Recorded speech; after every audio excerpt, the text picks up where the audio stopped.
अस्सलाम वालेकुम, आप देख रहे हैं कैपिटल डिजिटल और मैं हूं रुखशान मीर। नेटो कॉन्फ्रेंस से खिताब करते हुए अमेरिकी सदर डोनाल्ड ट्रंप ने यह बात तस्लीम की है कि जंग के आखिरी 2 रोज इसराइल को ईरान से बहुत बुरी मार पड़ी है, लेकिन साथ ही साथ ये ईरान को धमकी भी दी गई है कि ईरान ने अगर अपने न्यूक्लियर प्रोग्राम पर दोबारा से काम का आगाज किया तो उसे बुरी तरह से तबाह कर देंगे। सवाल ये पैदा होता है कि 12 रोज तक जारी रहने वाली ईरान इसराइल जंग में ईरान के न्यूक्लियर प्रोग्राम को आखिर कितना नुकसान पहुंचा है। फर्दो, नेतन्स और दीगर ईरान के जो न्यूक्लियर प्लांट्स हैं उन्हें पहले इसराइल और फिर अमेरिका की जानिब से टारगेट तो किया गया, लेकिन क्या वाकईतन ईरान के न्यूक्लियर प्रोग्राम को अमेरिका और इसराइल ने मिलकर तबाह कर दिया है? ये एक अहम सवाल है। अदादोशुमार क्या बताते हैं 12 रोज जारी रहने वाली इस जंग का नतीजा आखिर क्या हुआ है, हम आपके सामने इस वीलॉग में रख देते हैं। ये बात तो वाज़ेह हो चुकी है कि नेतन्याहू जिस गलतफहमी का शिकार था, काफ़ी हद तक वो गलतफहमी दूर हो चुकी है। ईरान में मौजूद तमाम स्टेक होल्डर्स ने मुत्तहिद होकर इसराइली जारहियत का ऐसा जवाब दिया है कि नेतन्याहू अब ईरान की तरफ देखने से पहले कई मरतबा तो ज़रूर सोचेगा, और जो बारहा धमकी ईरान को लगाई गई कि हम ये कर देंगे अगर डील ना की, वो कर देंगे अगर हमारी बात ना मानी, अब काफ़ी हद तक जो है वो इसराइल को इस हवाले से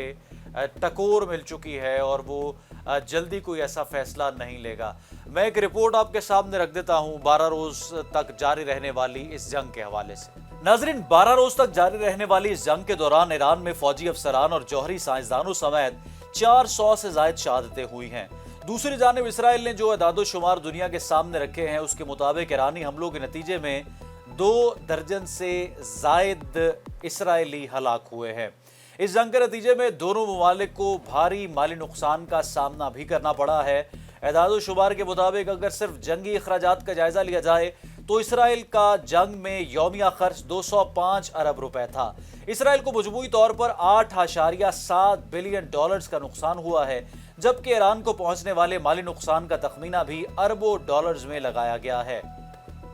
एक अमरीकी जरीदे की रिपोर्ट के मुताबिक इसराइल को अपने एयर डिफेंस या एंटी मिसाइल सिस्टम पर यौमिया 10 मिलियन से 200 मिलियन अमरीकी डॉलर्स फूंकने पड़े हैं। इसी तरह ईरान ने हिफा में कायम ऑयल रिफाइनरी पर जो हमला किया है उससे अरबों रुपए के इंफ्रास्ट्रक्चर की तबाही के अलावा इसराइल को 85 करोड़ रुपए यौमिया नुकसान हो रहा है। ईरान की जानिब से अब तक मुआशी नुकसानात के अदाद-ओ-शुमार जारी नहीं किए गए, लेकिन न्यूक्लियर साइट समेत इमारतों को नुकसान पहुंचने से उसे दसियों अरब डॉलर्स का नुकसान जरूर पहुंच गया है। ईरान को पहले से ही मुआशी पाबंदियों का सामना करना पड़ रहा है, लेकिन ईरान ने किसी तौर घुटने टेकने या इस मामले पर पीछे हटने को तरजीह नहीं दी। अमेरिकी थिंक टैंक के मुताबिक इसराइली हमले से पहले ही ईरान को तामीरात और इंफ्रास्ट्रक्चर की मद में 500 बिलियन अमेरिकी डॉलर्स की जरूरत थी और हमले के बाद उसमें कई अरब डॉलर्स का मजीद इजाफा हो गया है। अहम बात तो यह है कि ये नुकसान फौजी अखराजात से हटकर है और इसमें मिसाइल हमलों, डिफेंस सिस्टम और तिजारती नुकसानात शामिल नहीं हैं। 12 रोज तक जारी रहने वाली ईरान इसराइल जंग का सीजफायर हुआ और डोनाल्ड ट्रंप ने मंजर आम पर आकर यह दावा किया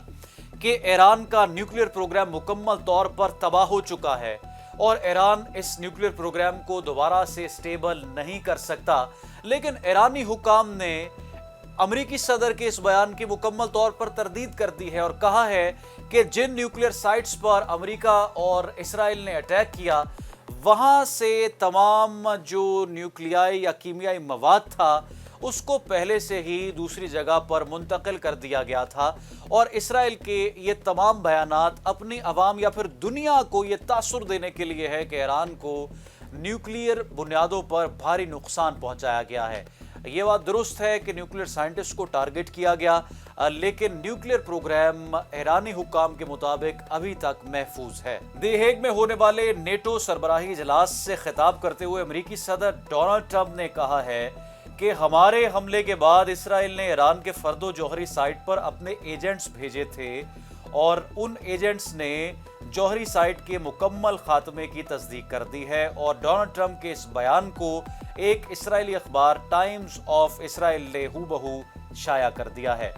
डोनाल्ड ट्रंप ने कहा है कि आप जानते हैं कि इसराइल के पास ऐसे लोग हैं जो हमले के बाद वहां गए और उन्होंने बताया कि ये मुकम्मल तौर पर ये जो साइट है ये तबाह हो चुकी है और जौहरी साइट की तबाही पर अब इसराइल भी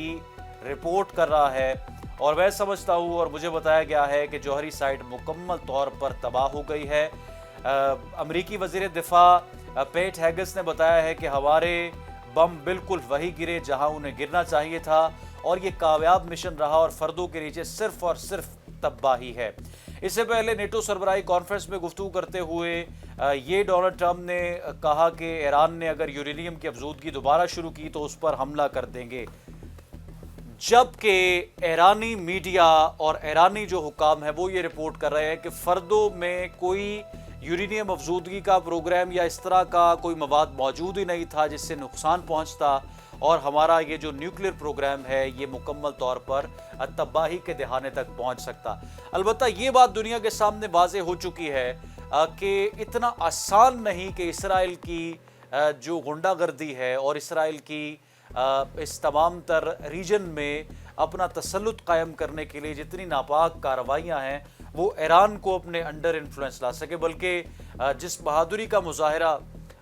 और जिस जाबाजी का मुजाहरा ईरान ने इसराइल के सामने किया है उसकी तो करीबी तारीख में मिसाल ही नहीं मिली। कमेंट सेक्शन में आप कीमती राय जरूर आगाह करें। रुखसार मीर को दे कैपिटल डिजिटल से इजाज़त, दोबारा हाजिर होंगे। अल्लाह हाफ़िज़।